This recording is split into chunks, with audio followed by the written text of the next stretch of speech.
My dearest viewers, how are you doing today? Today's story is going to be a bit scary one. Let's see what happens when a group of friends enter a forest that doesn't just haunt you, it knows you. It begins like this. The road ends where the ancient, gnarled trees begin. There is no sign, no warning, yet the townspeople know better than to cross that invisible boundary. They call it the Whispering Forest. It does not hum with the sounds of nature. It does not rustle with wind. It waits. The forest speaks directly to the mind, pulling at the deepest, most buried fears until they surface. To stand at the edge is to feel the weight of 1,000 eyes watching from the dark, tangled canopy. The air here is different. It is thick, still, and carries the metallic tang of old rot. Those who have stood at the perimeter describe a sudden, unnatural silence, a void where birdsong should be. It is a confusing stillness. The trees lean inward, their branches interlocking like fingers, sealing the path behind anyone foolish enough to step forward. The boundary is not merely a line of trees. It is a threshold into a place that knows exactly what you dread most. It does not hunt with claws or teeth. It hunts with memory and doubt. It waits for the first sign of hesitation, the first crack in resolve, and then it begins to whisper. Once the silence breaks, there is no turning back. The sun dipped low, casting long, sharp shadows that reach toward the tree line like grasping fingers. Ayaan, Zara, Bilal, Meher, Daniel, and Hiba stopped at the edge of the woods. The silence of the forest was absolute, a heavy wall that seemed to push back against the sounds of their breathing. Bilal picked up the stone and flicked it up in the air. It vanished without a sound, swallowed by the darkness. He laughed, a sharp, dismissive noise that echoed too long in the still air. People love a good ghost story. It is just wind and overactive imaginations, he said, gesturing toward the twisted branches. Zara stepped up beside him, her gaze fixed on the impenetrable wall of thorns. She did not look at him, but her voice was tight. Then prove it. Walk in. Or are you scared? Ayaan shifted his weight, his eyes scanning the canopy. He reached out, touching the rough, cold bark of the nearest tree, and pulled his hand back as if burned. The boundary was a single, invisible step. Ayaan led the way, his boots sinking into the soft, damp moss. Behind him, the others followed, their laughter sounding brittle and thin against the vast, towering trunks. For the first few hundred yards, the forest challenged their expectations. It was not the dark, suffocating trap they had anticipated. Instead, golden rays of afternoon light filtered through the thick canopy, dappling the floor in shifting, warm patterns. Birds chirped from hidden branches, and the air smelled of wet earth and pine needles. It felt like any other woodland trail. Vine brushed, smirked, he called. See? Just trees and dirt. Hiba leaned against a sturdy oak, catching her breath, the tension in her shoulders finally beginning to ebb. Every step they took felt like progress, but the trees were already closing ranks, sealing the route they had taken. The transition happened without warning. One moment, the wind was rustling the high canopy, a steady and rhythmic sound that grounded them. Then, in a single heartbeat, the air turned still. The rustling stopped. The birds ceased their calling. Even the distant, faint hum of the outside world vanished, replaced by a silence so profound it felt heavy against their skin.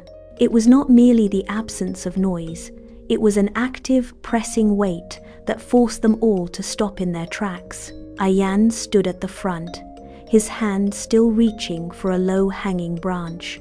He felt a strange, sharp pressure build behind his ears. He turned to signal the others, but his throat tightened. He was not alone. A voice, soft and impossibly close, curled around his ear like a cold draft. You will fail, like you always do. The words were not spoken in the air. They resonated directly inside his skull. Ayan froze. He stared into the dark, tangled thicket ahead, his heart hammering a frantic, uneven rhythm against his ribs. The silence was no longer empty. It was waiting. He stood rigid, his breath hitching in his chest as the echo of the voice died away. He turned to Zara, his eyes wide and unfocused. Did you hear that? He whispered, the sound barely audible in the oppressive stillness. Zara frowned, her brow furrowing in irritation. Hear what? You're acting strange, Ayan. Before he could answer, a sharp, sudden gasp cut through the air. Heba had stopped dead, her hand flying to her mouth, her fingers trembling against her lips. Her eyes darted frantically between the trees, searching for a source that did not exist. Don't leave me again, she murmured, the words tumbling out as a plea. The voice was low, familiar, and carried the weight of years. She spun around, her heels digging into the soft earth. Her voice cracked, rising into a desperate, sharp plea. Who said that? Show yourself. Meher and Bilal stepped closer, their faces pale, the boldness they had held only moments ago dissolving into raw, visible unease. The collective confidence that had brought them to the tree line was gone, shattered by the simple, terrifying truth that they were no longer alone. The air grew thick, vibrating with a low, inharmonious hum that seemed to pulse in time with their heartbeats. Zara stiffened, her shoulders hunching as a sound erupted from the shadows, a sharp, rhythmic, loud laugh. Laughter echoed, cruel and intimate. It tore at the edges of her resolve, mocking every decision she had ever made. Nearby, Bilal stood motionless, his jaw set, his fists clenched so tightly his knuckles turned white. A voice, smooth and chillingly precise, drifted into his mind. You are not as strong as you pretend. It whispered, the tone dripping with a cold, calculated disdain. He shook his head, his breath coming in short, uneven gasps. Stop it, he snapped, his voice cracking. But the voice only deepened, repeating the taunt until it felt like a physical blow to his chest. He hesitated back, his boots slipping on the damp earth, his composure fracturing under the weight of the accusation. Meher stood frozen, her eyes fixed on the dense canopy above. The forest fell into an unnatural, hollow silence, a void so absolute it made her ears ring. Then, the silence shattered. A piercing, high-pitched scream erupted from the trees, tearing through the air with a raw, rough intensity. It was her own voice, distorted and desperate, echoing back at her from the shadows. She clapped her hands to her mouth, her eyes widening, as she realized the sound had not come from her throat, but from the dark space between the trunks. Beside her, Daniel began to tremble. He spun around, his boots scuffing the dirt, his neck craning to look behind him. He hissed, his voice thin and brittle. Stop it! I know you are there. He heard them, the distinct, rhythmic crunch of footsteps on dead leaves, always just one step behind his own. He took a sharp step forward, and the footsteps followed. He stopped, and the sound ceased a fraction of a second later, a mocking, invisible shadow of his own movement. He broke into a frantic, aimless run. The others watched him, paralyzed by their own private terrors, as the forest tightened its grip. Every breath they drew felt heavier. Ayan saw the group shattering. Danielle was walking in tight, frantic circles, while Haiba stood rigid, her hands pressed to her ears, as if trying to block out a sound that lived inside her own skull. The air felt heavy, still, and cold. Everyone stop! Ayan lunged forward, grabbing Bilal by the shoulder to steady him. he shouted, his voice cracking with a raw, desperate urgency. We need to get out. Now. He turned back toward the way they had entered, pointing toward the edge of the woods. They scrambled in a tight, panicked cluster, boots thudding against the soft, damp earth. But as they reached the spot where the sunlight should have been, they stopped dead. The path was gone. In its place stood a wall of gnarled, interlocking trunks, so thick and impenetrable that not a single sliver of light could pierce through. Ayan reached out, his fingers brushing the rough, cold bark. He pushed, but the trees did not yield. They felt as solid as stone. A collective gasp rippled through the group. The realization hit them with the force of a physical blow. The forest had closed behind them. They were no longer visitors. They were prey. Daniel spun in a tight, frantic circle, his boots carving deep furrows into the soft soil. He screamed.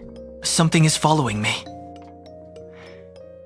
His voice cracking against the oppressive silence. He stopped abruptly, his eyes fixed on the ground behind his heels. A shadow, unnaturally long and distorted, stretched out across the forest floor.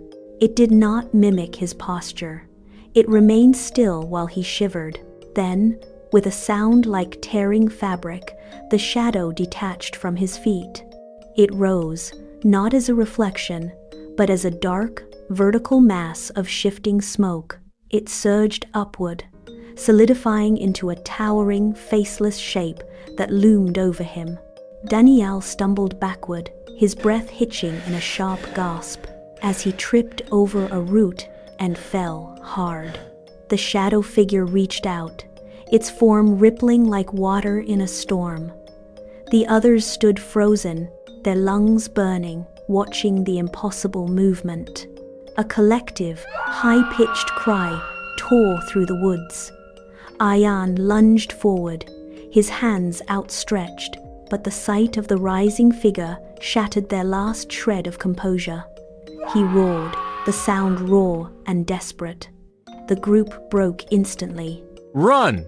For a heartbeat, time seemed to liquefy. The shadow figure stood motionless, a void in the center of the jungle, while the group remained locked in place, their hearts beating in unison. The air grew frigid, smelling of damp earth and something ozone-sharp.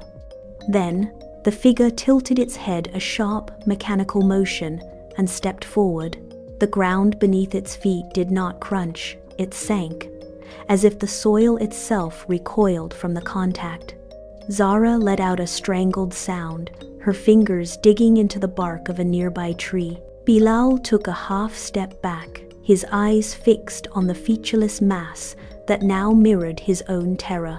The shadow figure raised a hand, fingers elongating into thin, dark tendrils that lashed out toward them. The sight broke the paralysis. Ayan moved first, shoving past Hiba and Meher, his boots churning the mud as he sprinted into the dense, tangled thicket. The others followed, a chaotic surge of movement, their breathing unstable and shallow. Behind them, the shadow figure did not run. It drifted, closing the distance with a terrifying, rhythmic grace. They pushed through the undergrowth, branches whipping against their skin, desperate to put distance between themselves and the encroaching void. The hunt had begun, and the forest was closing in. Zara pushed harder, her lungs burning with every unstable breath. She did not look back, though the sound of heavy, rhythmic footsteps echoed against the trees behind her. A thick, gnarled root tore her lead foot. She pitched forward, her hands slamming into the damp, decaying leaves of the forest floor. She scrambled to regain her footing, but the air suddenly grew dense, thick with a pressure that pushed her back down. She looked up. The trees had shifted. Dozens of figures stood in a tight circle around her. They were tall, featureless, and perfectly still. As she tried to stand, they leaned in, their heads tilting in unison. They opened their mouths wide, a pointed, hollow void in each face. No sound emerged, yet the forest erupted with a blast of mocking laughter that vibrated inside her skull. It was the sound of every failure, every doubt, and every mistake she had ever made, amplified 1,000 times. She pressed her palms against her ears, but the laughter only grew sharper, more invasive. She tried to crawl toward a gap, but they stepped forward, blocking her path. The laughter intensified, a crushing weight of humiliation that pinned her to the earth. Bilal skidded to a halt, his boots carving deep furrows into the soft, rotting earth. The rest of the group had vanished into the thicket, leaving him in a sudden, suffocating isolation. He turned, but the path behind him was gone, replaced by a wall of dense, interlocking thorns. Then, the ground beneath his feet buckled. A rhythmic, heavy thudding vibrated through the soles of his boots, growing in intensity until the trees themselves began to sway. From the shadows ahead, a massive shape emerged, towering over the canopy.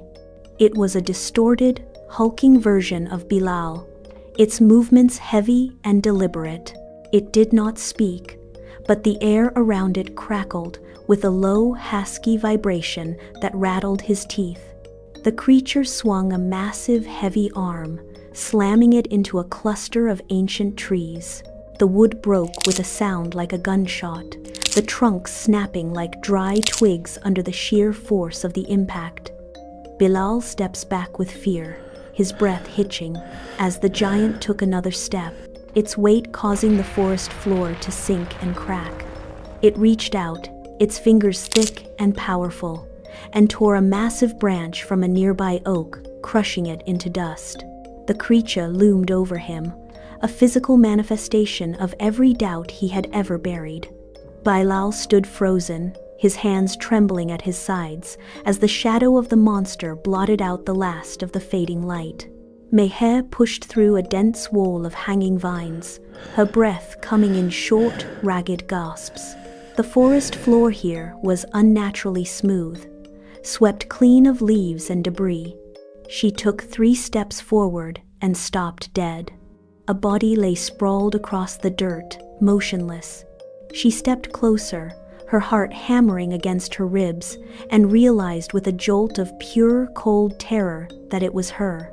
She stared at the pale, still form, then looked up.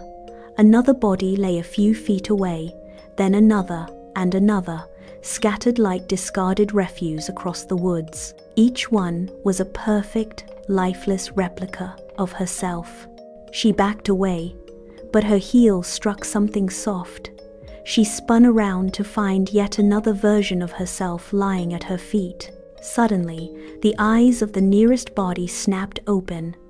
They were hollow, dark pits of accusation that seemed to bore directly into her soul. One by one, the other bodies followed suit, their heads turning in unison to fix their gaze upon her. No sound came from them, yet the air grew heavy with the weight of their silent, collective judgment. Meher tried to scream, but her throat tightened, locking the sound inside. She stood trapped in the center of the clearing, surrounded by the physical evidence of her own end, as the accusing eyes tracked her every frantic, trembling movement. Heba stumbled through a thicket of weeping willow branches, her ears ringing with a sound she had not heard in years. It was a voice, soft and rhythmic, calling her name from just beyond the next cluster of trunks. She pushed forward, ignoring the thorns that snagged at her skin and the oppressive weight of the air. There, standing in a patch of sickly, pale light, was the figure. It stood with its back to her, shoulders hunched in a familiar posture. Heba stopped, her breath hitching in her chest. She took a tentative step forward, her fingers trembling as she reached out to touch the shoulder. The figure turned slowly. Heba felt a surge of relief, a desperate, blinding hope that the nightmare was finally ending. But as her fingertips brushed the skin of the figure's cheek, the surface gave way. It did not feel like flesh. It felt like cold, rushing air. The features simply melted into a swirling, hollow darkness. The face collapsed inward, a bottomless void that seemed to pull the very light from the jungle. Ayan stopped in his tracks, but the ground beneath his boots did not. It rippled like water disturbed by a stone, a rhythmic, sickening wave that threw him off balance. He planted his feet wide, arms windmilling to regain his center, but the soil turned loose and granular. A sharp, pointed crack split the earth directly between his heels, widening with a sound like tearing metal. He scrambled backward, fingers clawing at the dirt, but the ground gave way entirely. A massive section of the forest floor collapsed into a swirling dark abyss. He slid toward the edge, his boots kicking up clouds of dust as he fought for purchase on the crumbling rim. He slammed his palms into the remaining earth, his fingernails digging deep into the roots and stone, but the ledge continued to fracture. Below him, there was no bottom, only a vast, hungry emptiness that seemed to pull at his weight. A voice, cold and absolute, echoes from the depths. You will fall. You always fall. Ayan looked down, his knuckles white with the strain of holding on. The edges of the abyss were softening, turning to liquid shadow that reached up to drag him down. The forest did not just watch, it moved. The trees surrounding the group began to lean inward, their gnarled branches knitting together to form a ceiling of interlocking wood that blocked out the sky. The ground beneath them softened, turning from solid earth into a thick, sticky mud that pulled at their boots with every desperate step. Zara, Bilal, Meher, Daniel, and Heba were no longer standing in a jungle. They were trapped in a shrinking cage of their own making. The air grew dense, vibrating with the collective weight of their terror. Every time they turned, the path was gone, replaced by a wall of bark that pulsed like a slow, rhythmic heartbeat. Daniel spun, his arms thresh, but the shadow figures had multiplied, crowding the space until there was no room to breathe. Meher watched as the ground rippled, forming the shapes of the accusations she feared most, rising up to meet her at eye level. The reality they knew was dissolving, replaced by a suffocating, shifting geometry of fear that left no room for escape. Ayan hung by his fingertips, the edge of the abyss crumbling into fine gray dust under his weight. The air around him turned frigid, smelling of ozone and still soil.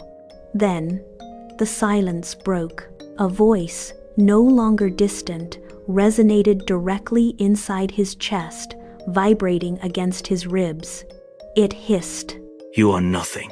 He tried to scream, but the sound died in his throat, choked off by the sudden, suffocating pressure of the darkness.